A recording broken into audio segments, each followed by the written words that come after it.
దేవుడైనా క్షమిస్తాడేమో కానీ కర్మఫలం ఏ ఒక్కరిని వదలదు అన్నారు మంత్రి కొల్లు రవీంద్ర. వైసీపీ నేతలు చేసిన పాపాలే వారిని జైలు పాలు చేస్తున్నాయని చెప్పుకొచ్చారు. వల్లభనేని వంశీ అరెస్టుపై మంత్రి కొల్లు రవీంద్ర స్పందించారు. పిలిచి ఎమ్మెల్యేని చేస్తే చంద్రబాబును తూలనాడారని విమర్శించారు. తర్వాత వైసీపీ నేతలు పేర్ని నాని, కొడాలి నానిల వంతు వస్తుందన్నారు కొల్లు రవీంద్ర. మళ్ళీ పట్టేసింది అతను.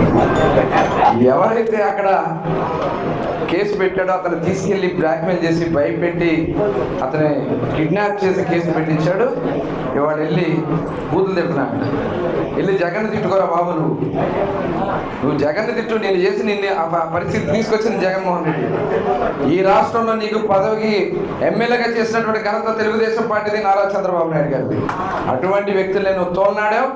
తప్పకుండా ఇలాంటి వ్యక్తులు ఎవరు కూడా మా బంధువులు కూడా ఉన్నాడు. బియ్యం దొంగ, రైస్ కింగ్, రైస్ పుల్లదా ఏమంటారు కొట్టేసి వాళ్ళ ఆవిడ మీద పెట్టి